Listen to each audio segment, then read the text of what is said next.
donde nacen las flores, donde nace el amor.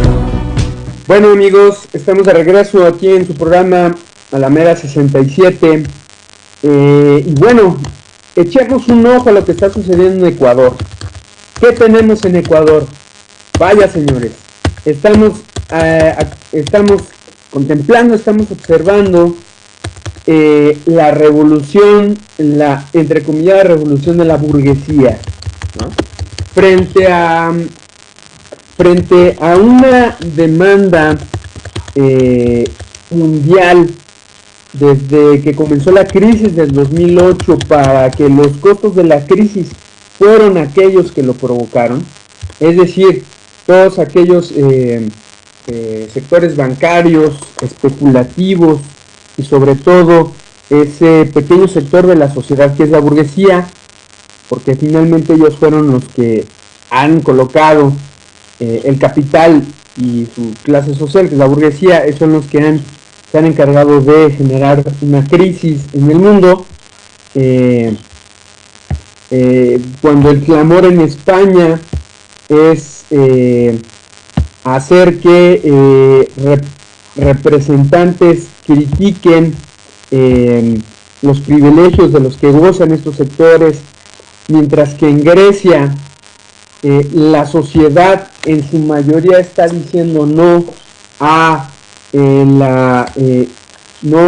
estas terribles políticas de austeridad con los que se quiere hacer pagar al pueblo griego por un préstamo.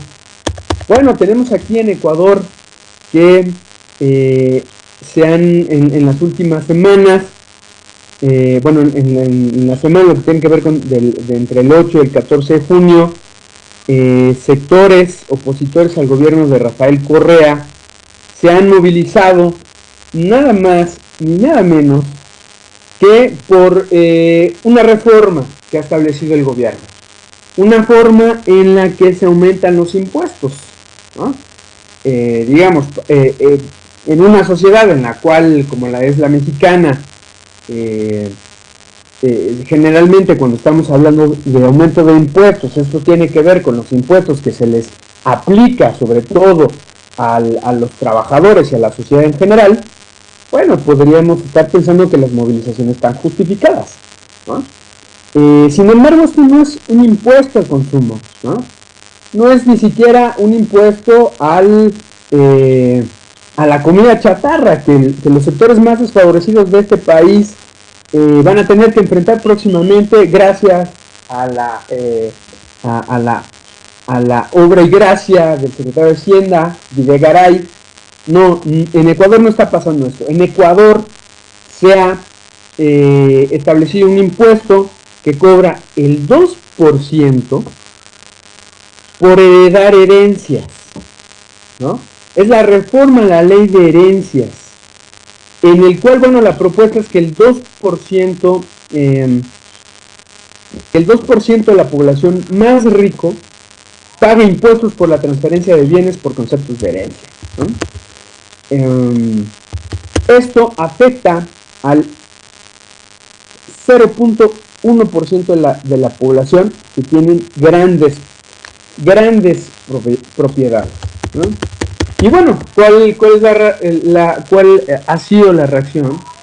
Pues bueno, la burguesía llama a los sectores sociales de derecha, a los opositores al gobierno de Rafael Correa, a movilizaciones en la calle, ¿no? Y entonces esto es lo que ha venido sucediendo en el país. Han encontrado el pretexto adecuado para sacar a sus masas en la calle. De nuevo cuenta, estamos viendo un proyecto desestabilizador en el área. No se nos hace raro, estamos viendo que tienen años trabajándolo de manera sistemática, gradual, organizada en Venezuela, ¿no? Desde múltiples frentes, desde la parte económica, desde el sabotaje económico, desde la creación artificial de violencia en las calles, desde el apoyo mediático de personajes de la derecha como escritores, como gente del espectáculo apoyando el supuesto sufrimiento del pueblo cubano. Y bueno, esta historia ya la conocemos, ya la vimos. Y ahora lo que estamos viendo en este sentido es que la estrategia ya inició en Ecuador. Vamos a ver el desarrollo de los acontecimientos, porque aquí la gran afrenta a la que se han enfrentado, que se están enfrentando gobiernos de izquierda en la región, como lo son Venezuela, Bolivia y Ecuador, pues es afectar directamente a esta clase social y a estos sectores que representan los intereses de Estados Unidos. Ese ha sido el pecado, el pecado de estos gobiernos, ¿no? Entonces, veamos hasta dónde llega esta estrategia, pero me parece que aquí vamos a ver en los próximos meses una película muy parecida a este otro capítulo lamentable de desestabilización de los países de izquierda. Entonces, ¿qué tenemos entonces? ¿Cuál es el desafío que hay en este momento en Ecuador? Pues bueno, el desafío que tenemos ahora es la manera en la que van a enfrentar los sectores sociales que apoyan a la izquierda.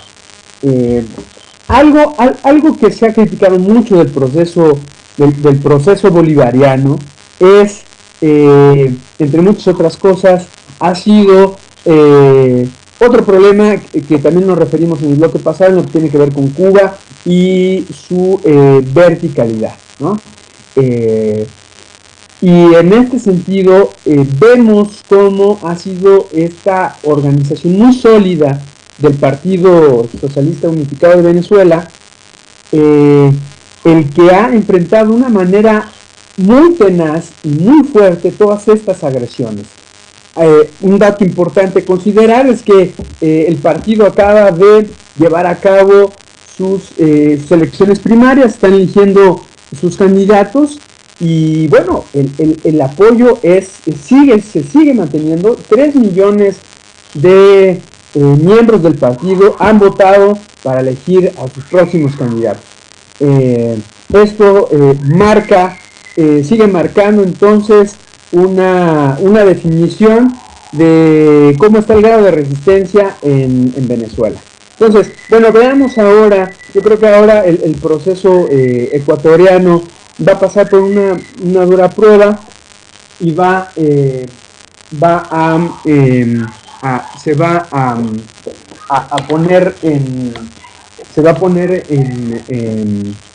a querer poner en duda esta organización que hay y vamos a ver cómo responde la sociedad. Entonces, bueno, parece que César ya llegó, César Iglesias. César, ¿andas por ahí? Aquí andamos, Ed, ¿cómo estás? ¿Cómo te va? Muy buenas noches, César. Estábamos comentando de lo que sucede con Ecuador, César. Dame tu balance. Lo que mencionaba hace rato es que vamos a ver un proceso parecido al de Venezuela y ahora el movimiento de izquierda va a tener un reto muy fuerte. Vamos a ver cuál es la organización y qué tanto va a poder resistir esta ofensiva de la derecha, César. Mira, lo que yo en verdad veo en Ecuador es el tratar de generar un escenario en el tablero mundial de múltiples desequilibrios para justamente agudizar el proceso de crisis. Me parece que lo que tenemos en América Latina es un doble discurso conciliador por parte de un doble discurso que por un lado se pareciera conciliador, democrático, inclusive antipopular al interior de Estados Unidos, respecto de lo que está pasando con la apertura de la embajada de Cuba y Washington. Y entonces por un lado pareciera que Estados Unidos está pues conciliando con estas posiciones y por otro lado pareciera o bueno, no parece, sino que más bien lo que vemos es que hay una organización para desestabilizar estados elegidos de forma democrática, con organismos que financian este tipo de represión, porque no habría que creer que los consorcios, en este caso los consorcios mediáticos, son los principales impulsores de este proceso de desestabilización, y con este, digamos, doble discurso, te vuelvo a repetir, por un lado Cuba aceptar abrir la embajada, que eso prácticamente creo que va a terminar con el embargo cubano, pero por el otro lado también presionar a los otros gobiernos y golpearlos, en primer sentido mediáticamente. Creo que el ejemplo más claro de eso es cómo han golpeado a Cristina Kirchner, y después, en la medida en que esto puede escalar, alentar golpes de Estado desde los medios de comunicación respecto de agrandar descontentos de una u otra forma para desestabilizar la región, especialmente el Mercosur. Y en ese sentido, Eddie, pues se pone en sintonía con este proceso ya de larga duración, en el que no han podido romper, digamos, el equilibrio de las fuerzas democráticas en Venezuela, con todo y que la Mesa de Unidad ha estado golpeando respecto de esta victimización que hacen respecto de los derechos humanos, la violación de los derechos humanos, cuando más bien están sacando a la calle a golpistas. Y bueno, me parece que una de las cosas que ha detenido esto es la democracia. En este punto voy a recordar un poquito que en esta semana se acaba de llevar una especie de las primarias, podríamos llamarlas así, del PSUV, las listas que van a encabezar en el proceso democrático en Venezuela. Que ha sido una votación muy llena, muy vasta, una votación que para solo elegir a los candidatos del PSUV para competir contra la derecha. Creo que en ese sentido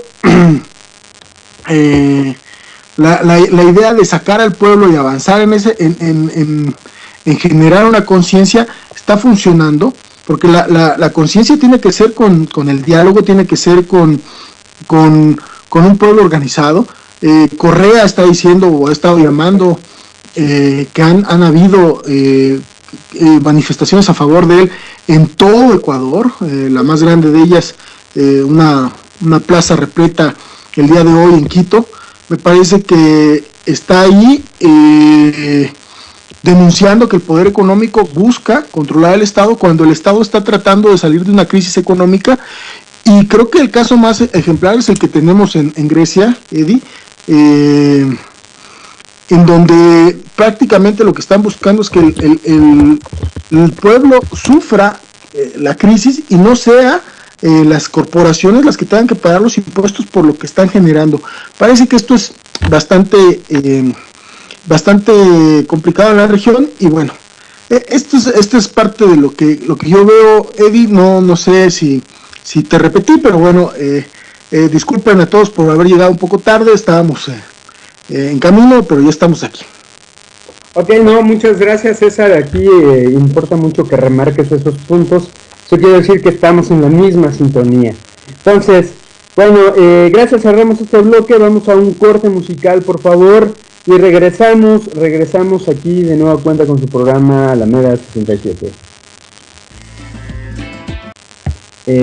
Cuando el clamor en España es hacer que representantes critiquen los privilegios de los que gozan estos sectores, mientras que en Grecia la sociedad en su mayoría está diciendo no a estas terribles políticas de austeridad con los que se quiere hacer pagar al pueblo griego por un préstamo. Bueno, tenemos aquí en Ecuador que en las últimas semanas, en la semana que tiene que ver con de entre el 8 y el 14, todos aquellos sectores bancarios, especulativos, y sobre todo ese pequeño sector de la sociedad que es la burguesía, porque finalmente ellos fueron los que han colocado el capital y su clase social, que es la burguesía, son los que han se han encargado de generar una crisis en el mundo, observando la revolución, la entrecomillada revolución de la burguesía, ¿no? frente a una demanda mundial desde que comenzó la crisis del 2008, para que los costos de la crisis fueron aquellos que lo provocaron, es decir, donde nacen las flores, donde nace el amor. Bueno amigos, estamos de regreso aquí en su programa Alameda 67, y bueno, echemos un ojo a lo que está sucediendo en Ecuador. ¿Qué tenemos en Ecuador? Vaya señores, estamos contemplando, estamos